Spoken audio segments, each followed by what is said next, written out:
What's up guys, and welcome to the PSI tutorial. In this tutorial video, I'm going to be walking you through the main systems of PSI, the UIs, and just generally how to play the game and what to expect in different areas. The first thing that you're going to be doing in PSI is you're going to be responsible for creating a ship and setting it up for yourself and your mission.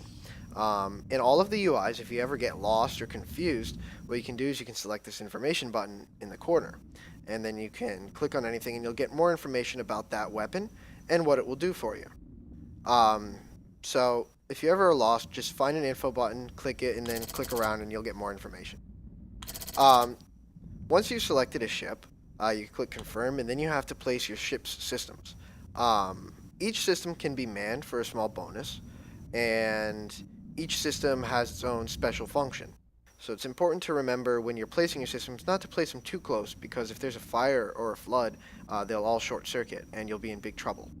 And also you don't want to place them too far because your crew is responsible for maneuvering between systems fast. So your first system is your control system, and the control system is responsible for showing and hiding your UI if it's destroyed. But it also manages all of the other systems in your ship. If your control system is manned, all of the other systems will get a small buff. So once you've placed your control system, you have to place your weapon system.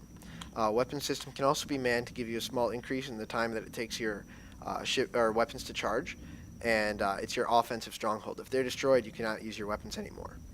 Your shields are your defensive stronghold, which let you defend against incoming torpedoes, or I'm sorry, incoming lasers. Incoming torpedoes will penetrate right through your shields and they will impact your hull directly. Your ballast is responsible for letting you move up and down, and that controls your depth, and the depth is what you use to make sure your weapons are firing at their optimal damage. Your engine is responsible for controlling your evasion rates and your movement through the water. Your medbay lets you heal your crewmen, and your pump lets you pump out floods. The pump is the only system that doesn't have to worry about being damaged or unpowered. After you've built your ship, you'll go into the boot up screen. The boot up screen can be skipped by clicking anywhere and then clicking the move on button, and then you'll be taken into free roam. This is where you'll get your first dialogue, and it'll tell you something about your mission and what you're supposed to be doing. You might also get a secondary dialogue like this one asking me to rescue a dart, which you can either accept or decline. Once you're in free roam, you can move around using the D-pad here in the lower left-hand corner, and you'll be exposed to all sorts of different elements and important features like stores and armories. Everything on the map is color-coded. You'll notice stores, which are blue, you'll find on the map as a blue blip. Inside of stores, you can buy and sell weapons, again with the information button here to tell you more about said weapons. And you can also repair your ship, and you can purchase augments, which will affect your ship itself. For instance, fireproofing will let me resist fires better. And drills, which affect my crew, like sprint drills, which make them run at hyperspeed. Once you've finished yourself and whatever you're doing in the store, you just click play, and you're back in free roam. Again, enemies here, we got purple blips. Friendly things are going to be white blips, along with yourself, the largest white blip. Enemy bosses are red, and armories are green. And armories let me upgrade and do various things to my ship and its component. So I'm going to float around and find an armory for you guys. Alright, so we found an armory. Unfortunately, right now we're dealing with a spreading fire inside of our hull. So before I go over the UI, I want to go over managing your crew. To select a crewman, you can tap on any of them, or you can select their nameplate over here. To repair a fire or man a system, just tap where you want them to go, and they'll automatically start extinguishing the fire if it's a fire. They'll automatically start repairing holes, or they'll man a system. Or repair a system if they need to. So we just sent these two guys to take care of this fire over in our ballast. And now you can see our ballast is slowly repairing. They will not automatically repower once they're unpowered. So what I'm going to do is I'm going to unpower everything. Alright? And you can see that when everything is unpowered, we have our UI lit up in red. We're not moving in the ocean any longer, and nothing can be interacted with if we want to move up or down. Alright? Each of these things need at least 15% of their health in order to be repowered. To repower them, you do it the same way you unpower it. You just tap, and then it'll power up the systems, and you can see our shields are now recharging as normal. Same deal with the engines, right? We have a little bit lower health in our engines, but it should be able to be repowered by tapping. We have our cockpit, which we need to repower. and our med bay. For weapons, every 2 power gets us 1 weapon. We need to repower that up to full. And you can see these little gray boxes indicate how much power we have available to us in order to activate everything. All the different subsystems, like I was saying, can be manned. And you can see down here in my stats window, my evasion goes up when I have somebody manning the engine, right? Over here are our shields. The little blip indicates when they're about to be recharged.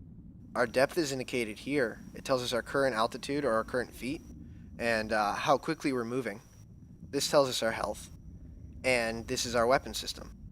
You can see our weapons are telling us right now, they're saying go up. If it ever tells you to go up, you just need to increase or decrease your depth. So you need to go towards the surface. When the weapons are highlighted in green, that means that they're going to do optimal damage. If they tell you a down arrow, that's the opposite is true. You need to start descending. And then eventually you'll become optimal and you can stop moving. But remember, if your ballast is unpowered, you're going to start sinking. And you need to repower it and correct yourself. Over here we have the amount of parts we have and the amount of missiles we have. Our current evasion rate and our morale. Morale goes up when good things happen to you, and it goes down when bad things happen to you. If your crew member dies, your entire crew will suffer a morale hit, and they will be less effective in manning different systems. The inverse is true. If something happens that's good, if you complete a rescue mission successfully, or if you kill an enemy, you'll get a higher morale, and you'll be able to be more effective in everything that you do, from how quickly you can shoot a weapon to how fast your shields are recharged. Since we're inside of an armory, we can view the store and we can purchase power. Power is crucial. Without enough power, we're not going to be able to use our upgrades. So I'm going to buy 1 power and I'm going to purchase 1 1 engine upgrade, sorry. We can also select info and get more information about each thing and how it works in relationship to our ship. So, we bought a power, so we have an extra power grid, and we bought an engine. So we can add 2 to our engine now. And now instead of having 8 evasion, we have 11% evasion. And we'll also notice that our buff is a little bit more powerful. So from there, we move on into free roam, and I'm going to show you guys how combat works. When you enter combat for the first time, you're going to get a dialogue message. Certain times you'll have a lot of different choices in what you can do in your current situation. In this situation, there's nothing we can do except investigate what's happening. Unfortunately, it's pirates, and now we're in combat. So now we've got to engage the pirates. In combat, it's very important to keep a cool head and manage yourself accordingly. So what we're going to do is select our weapons here. We know our weapon's selected when it's highlighted in green, and then select where on the enemy we want to fire. In this case, I'm going to focus on his arms. I'm going to make the assumption that his weapons are housed somewhere in one of these arm systems. In the meantime, we have to make sure our ballast doesn't get unpowered or shot off, because he's using a lot of torpedo-based weapons. Fortunately, however, he did seem to lose power to his weapons, so our targeting worked. Once the enemy is destroyed, you'll get a dialogue message. Sometimes they'll ask for surrender, and if you're feeling merciful, you can grant it to them. This is where we'll receive our rewards, and if we're in a store, we can also view the store, and we can make our upgrades here. In this case, we can purchase a shield upgrade, or we can just move on and go back into the ocean. So that's what we're going to do. And now we're going to roam around, and we're going to do one more fight, and I'm going to teach you about repairing holes and fire. So we have now found ourselves in the midst of an ugly situation. We've lost a lot of systems, we have a flood in our shield that's about to start spreading, and we have an enemy that is not letting up. What we need to do in this type of a situation is ensure that our weapons stay manned, and start repairing everything to get optimal depth. If the alarm goes off, don't panic, just disable it and you'll be okay. We need to work quickly though to get our ballast up, repaired as we just did, powered, and get to the correct depth. Unfortunately, we lost our weapons man, but it's alright, we survived. However, now we're left with a crippled ship and we are left with a flooding area.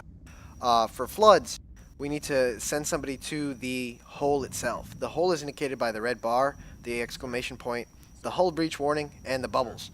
You can see the health getting repaired here. And once the hole is out, we can start pumping out this water. Otherwise, we're going to have problems with short circuiting. To remove water, we just move a guy to the pump, and it works like any other system that gets manned, and he will slowly start to remove the water that's started flooding everything. Fortunately, this flood looks containable. The bigger the flood, however, the harder it's going to be. So if you're getting a big flood and you're in the middle of combat, you're going to be in big, serious trouble. Any systems that are flashing at this point, you can go ahead and start repairing them and taking care of them. And finally, once the flood is completely pumped out, we can move this guy over to our shield system and have him take care of it. If you're ever in a situation where your flood is too big, you can double man the pump, and you can pump it out quicker.